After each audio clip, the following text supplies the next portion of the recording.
இப்போ நம்ம பார்க்க போறது ஜோதிடத்துல ரொம்ப அதிகம் பேர் ரொம்ப சீக்கிரட்டா வச்சுக்கிறது. கை தேர்ந்த ஜோதிடர்கள் எல்லாமே சீக்கிரட்டா இதெல்லாம் வச்சுப்பாங்க. இந்த கிரக அவஸ்தைகளை பத்தி யாரும் வெளில சொல்றதே கிடையாது. இந்த மாதிரி ஒண்ணு இருக்கு அப்படிங்கிறதே பல பேருக்கு தெரியாது. ஒரு ஜாதகத்தை நம்ம தெளிவா அனலைஸ் பண்றதுக்கு மற்ற ஜோதிடர்களுக்கும் நமக்கும் உள்ள வேறுபாட்டை பிரிச்சு காமிக்கிறதுக்கு ரொம்ப ரொம்ப பயனுள்ளதா இருக்கும். சரிங்களா? ரொம்ப ரொம்ப யூஸ்ஃபுல்லா இருக்கும். கடைசி வரைக்கும் பாருங்க.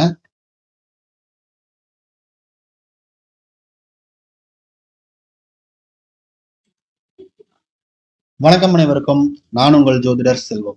நாம ஒரு கிரகத்தினுடைய உச்சமடையக்கூடிய, நீச்சமடையக்கூடிய மற்றும் ஆட்சி மூலத்திரிகோணம் அடையக்கூடிய பாகைகள் அதை பத்தி பார்த்தோம். பார்க்கலன்னா டிஸ்கிரிப்ஷன்ல லிங்க் இருக்குது, பார்த்துக்கலாம். இப்போ நம்ம பார்க்க போறது ஜோதிடத்துல ரொம்ப அதிகம் பேர் ரொம்ப சீக்கிரட்டா வச்சுக்கிறது. யாருக்கும் இத வெளில சொல்றது கிடையாது. தான் மட்டுமே அதுக்கு பலன் எடுத்து தான் மட்டுமே நல்ல பேர் வாங்கிக்கணும் அப்படின்னு நினைக்கிற ஒரு விஷயம். என்னன்னு கேட்டீங்கன்னா, கிரகங்களுக்கு அவஸ்தை அப்படின்னு ஒண்ணு இருக்கு. கிரக அவஸ்தைகள் அப்படின்னு இருக்கு. இந்த கிரக அவஸ்தைகள் என்னன்னா, நம்ம ஒரு குழந்தையா பிறக்கிறோம். குழந்தையா பிறந்து ஒரு வயதான ஒரு நிலையை அடைகிறோம். சரிங்களா? குழந்தையா இருக்கும் போது என்னென்ன சேட்டைகள் செய்வோம், வாலிப பருவத்துல என்னென்ன சேட்டைகள் செய்வோம், ஒரு முதிர்ந்த நிலையில நம்ம என்னென்ன செய்வோம். இதே போல இந்த கிரகங்களுக்கும் அவஸ்தைகள் அப்படிங்கிற நிலையை கொடுத்திருக்கிறாங்க. அப்போ ஒரு கிரகம் ஒரு ராசியில நிக்குது அப்படின்னா அது எந்த அவஸ்தையில நிக்குது அப்படிங்கிறத நாம தெரிஞ்சுக்கிட்டோம்னா பலன் சொல்றது ரொம்ப ரொம்ப ஈஸி. சரிங்களா? இதுல சூரியன் செவ்வாய் சேர்ந்து இருக்குது, புதன் சனி சேர்ந்து இருக்குது, குருவும் சனியும் சேர்ந்து இருக்குது, அது அந்த தோஷம் இந்த யோகம், இது எதுவுமே தேவையில்ல. நார்மலா ஒரு மனிதனுக்கும் மனிதன் எப்படி ஒரு அறிவுரை சொல்லலாம், இந்த மனிதனுக்கு இந்த மாதிரியான கிரகம் நிக்குதான், அவன் இந்த மாதிரியா தான் இருக்க போறான், அவனுக்கு நம்ம எப்படி சரியான ஒரு வழிகாட்டுதலை கொடுக்கலாம் அப்படிங்கிறத இதை வச்சே நம்ம சொல்லிடலாம். சரிங்களா? ரொம்ப ரொம்ப யூஸ்ஃபுல்லா இருக்கும். கடைசி வரைக்கும் பாருங்க. இப்போ இந்த அவஸ்தைகள் அப்படிங்கிறது 5 விதமான அவஸ்தைகள் ஒரு கிரகத்துக்கு இருக்கு. சரிங்களா? அது பாலவ அவஸ்தை, கௌமார அவஸ்தை, யுவா அவஸ்தை, விருத்தா அவஸ்தை, முதிர்நிலை அப்படின்னு சொல்றாங்க. இது எப்படி பிரிக்கிறாங்க அப்படின்னா, ராசி மண்டலத்துல ஆண் ராசிகள், பெண் ராசிகள் அப்படின்னு இருக்கு. சரிங்களா? இந்த ஆண் ராசிகளை ஒரு ராசிய 5 பாகமா பிரிக்கணும். அப்ப ஒரு பாகத்துக்கு 6 டிகிரி கிடைக்கும். சரிங்களா? 6 × 5 30 பாகம். அப்போ ஒரு அவஸ்தைக்கு 6 டிகிரி அப்படிங்கிற அளவு. ஆண் ராசிகள்ல வரக்கூடிய 30 பாகைகள், அதுல 5 சம பங்குகளா பிரிக்கிறோம் அப்படின்னா 6 டிகிரிகளா வரும். அதே போலதான் பெண் ராசிகளுக்குமே. இப்போ முதல் 6 டிகிரி 0 to 6 டிகிரி அப்படிங்கிறது ஆண் ராசிகள்ல இருந்துச்சு அப்படின்னா ஒரு கிரகம் பாலவ அவஸ்தையில இருக்கும். பாலவம் அப்படின்னா ஒரு கை குழந்தை மாதிரின்னு அர்த்தம். அப்ப அந்த கை குழந்தை நம்ம வீட்டுல என்னென்னலாம் சேட்டை செய்யும், ஏதாவது சொன்னா புரிஞ்சுக்குமா, அது நினைச்சதை தான் செய்யும், அதுக்கு என்ன தோணுதோ அதை தான் செய்யும். அப்போ அந்த கிரகமும் அந்த தன்மையில தான் இருக்குது அப்படின்னு அர்த்தம். அப்போ அந்த கிரகம் பலன் அளிக்கணும் அப்படின்னா அது வளரணும் அப்படின்னு அர்த்தம். புரியுதுங்களா? நம்ம ஒரு குழந்தை எப்படி வளர்ந்தா சொல் பேச்சு கேட்குதோ அதே போலதான் அந்த கிரகமும் சொல் பேச்சு கேட்டு ஒழுங்கா நடக்கணும் அப்படின்னா அதுவும் வளர்ந்து வரணும் அப்படின்ற ஒரு நிலை. சரிங்களா?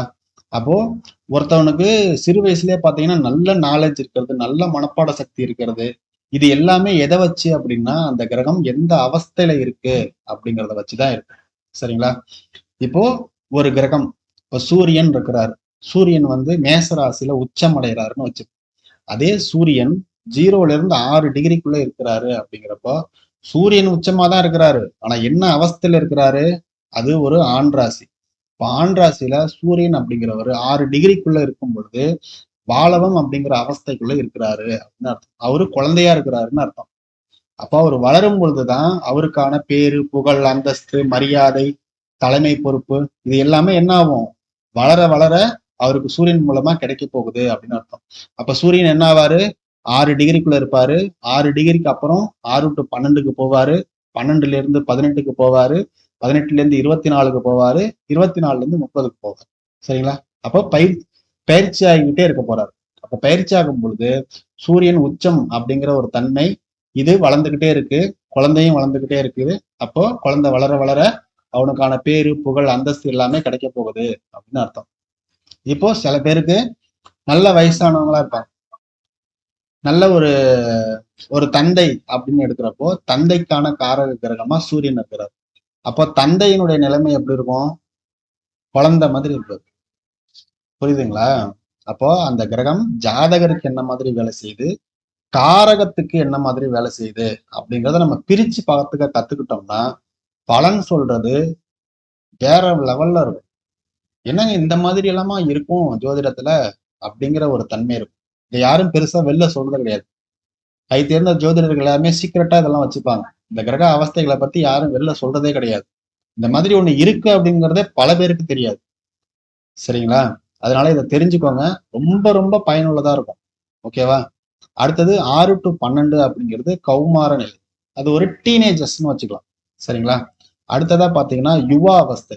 யுவா அவஸ்தை அப்படிங்கிறது இப்ப 18ல இருந்து ஒரு 25-30 வயசு வரைக்கும் ஒரு வாலிபன் இப்படி இருப்பான். லவ் பண்ணுவான், வேலைக்கு போவான், கல்யாணம் பண்ணுவான், குழந்தைகள் பெற்றுப்பான், ஒரு பொருளாதார முன்னேற்றத்தை அடைவான். இது எல்லாமே இந்த யுவம் அப்படிங்கிற அவஸ்தையில இருக்கும். அடுத்தது பாத்தீங்கன்னா விருத்தா அவஸ்தை. இந்த விருத்தா அவஸ்தைக்கு போகும் பொழுது அவன் செயல்பட முடியாத ஒரு நிலை.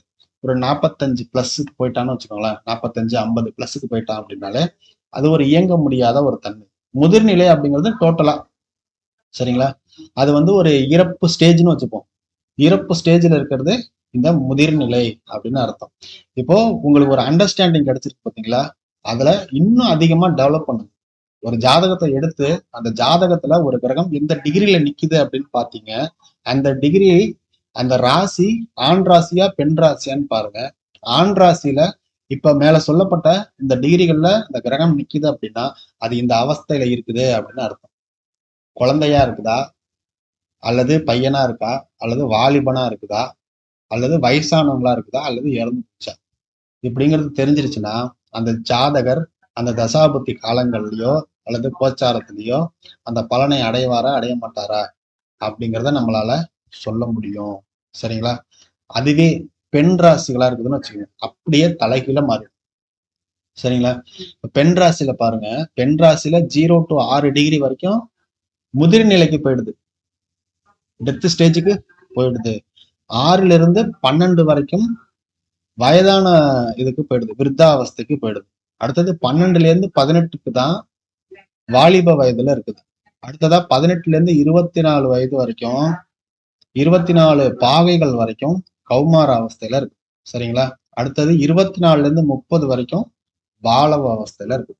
இப்போ ஒரு ஆண் ராசிகள்ல 6 டிகிரில இருந்து 30 டிகிரி வரைக்கும் வளர்ந்துகிட்டே போகும். சரிங்களா?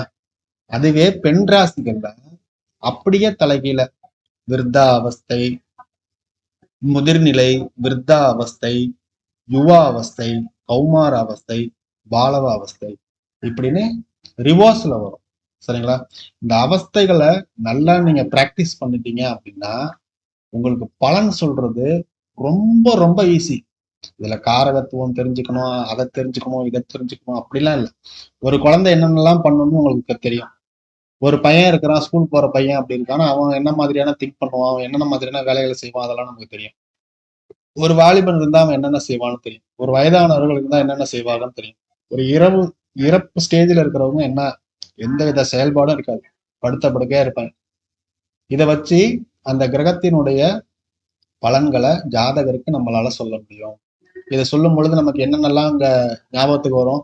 அந்த கிரகத்தினுடைய காரகத்துவம் ஞாபகம் வரும். அது எந்த பாவத்துல இருக்கோ அந்த பாவத்தினுடைய காரகத்துவம், அதே மாதிரி அந்த ராசியினுடைய காரகத்துவம், அது என்ன மாதிரி ஆதிபத்தியத்துல இருக்கு, எந்த நட்சத்திரத்துல இருக்கு, எந்த பாவாதிபதியினுடைய நட்சத்திரத்துல இருக்குது, இதெல்லாம் நம்ம மேட்ச் பண்ணும் பொழுது அவங்களுக்கு பலன் சொல்றது, அவங்க வீட்டுல நடந்த விஷயங்களை, அவர் என்ன பண்ணிட்டு இருக்காரு, எப்படி இருக்கிறாரு அப்படிங்கிறத நம்மளால ரொம்பவே தெளிவா சொல்ல முடியும்.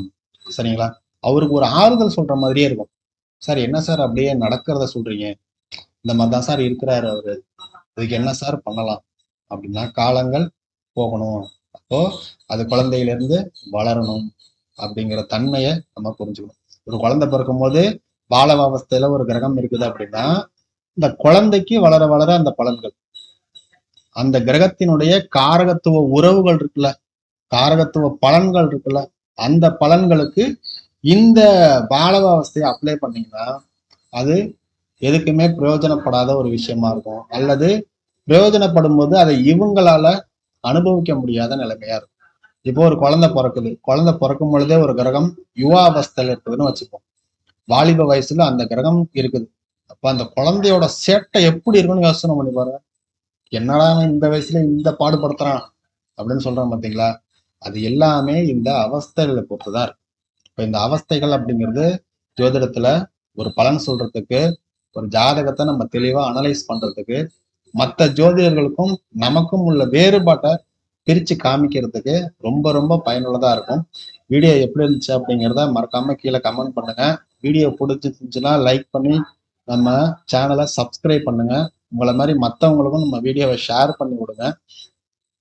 மீண்டும் ஒரு நல்ல தகவலோட சந்திக்கிறேன். நன்றி, வணக்கம். Thank you.